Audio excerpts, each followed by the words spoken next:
Alors, entre les apérazooms et les repas à la maison, votre cave en a peut-être pris un petit coup dans l'aile durant le premier confinement.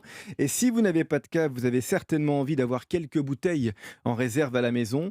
Quel vin choisir pour bien se confiner? Eh bien, avec Ophélie Neyman et Olivier Pouls, on vous a préparé une belle sélection. Alors que les choses soient claires, chers auditeurs, pas d'incitation évidemment à devenir accro au goulot, mais un bon verre, ça fait partie des petits plaisirs du confinement, avec modération, mais avec plaisir tout de même. Qu'est-ce que vous avez bu, tiens, Ophélie Neyman, pendant le premier confinement? Je rappelle, tiens, si vous venez d'arriver, chers auditeurs, qu'Ophélie est une nouvelle venue à la bande des bons vivants. Vous la retrouvez avec sa chronique vin dans le journal Le Monde, et elle va nous dire ce qu'elle a bu pendant le premier confinement. Elle a éclusé sa cave. Ouais, j'ai fait comme tous les Français qui ont une cave. Je l'ai d'abord vidée, je l'ai covidée avec mon mari. Oh, joli!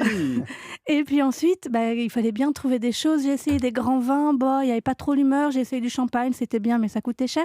Et finalement, une bonne bière. Juste une bonne bière. Ça marche bien, ça.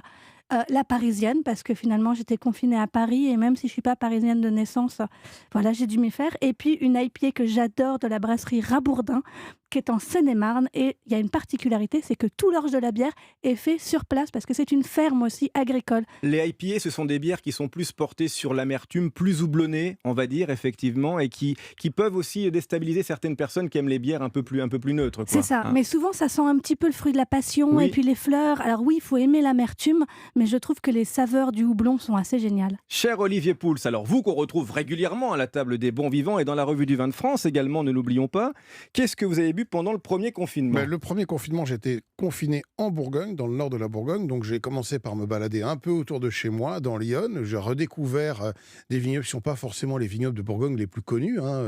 Je pense par exemple au vignoble d'Irancy, je pense aux Côtes d'Auxerre.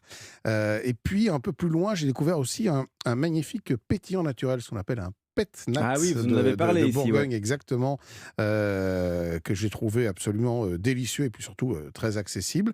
Et après, je suis allé un peu plus loin, et je vous en parlais tout à l'heure, pour découvrir notamment dans le Languedoc, ou redécouvrir quelques petites appellations et des vins qui apportaient un peu plus de soleil, on va Oui, dire, parce autour de la qu'on table. va déguster dans un instant. Restez avec nous. Tiens, Ophélie, d'abord, comment est combu les Français? Vous avez relevé le niveau des caves. Racontez-nous ce qui s'est passé. Alors, qu'est-ce que nos concitoyens ont bu Eh pendant le bien oui, premier c'est confinement? assez bizarre parce qu'on a l'impression d'avoir bu davantage, mais les vignerons ont beaucoup moins vendu, puisqu'ils ne vendaient plus dans les restaurants ni dans les bars.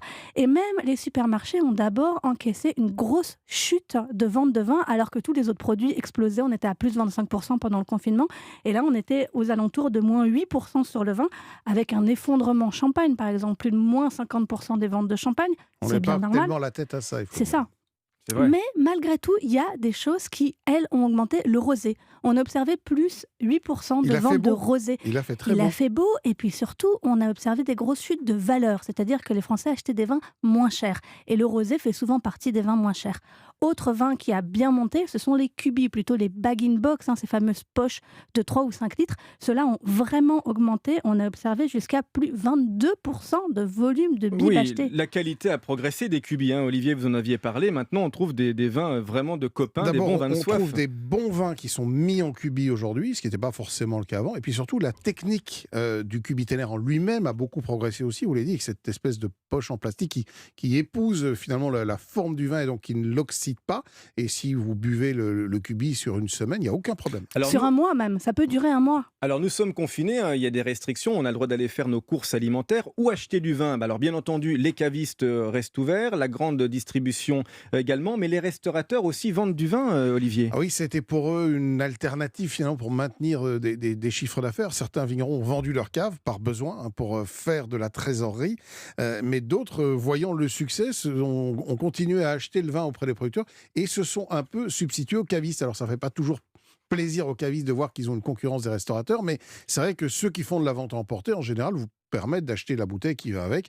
Vous rentrez avec le package complet chez vous, vous avez l'accord Mévin à la maison. Et en grande surface, on trouve aussi des choses abordables et buvables, il faut le dire, Ophélie.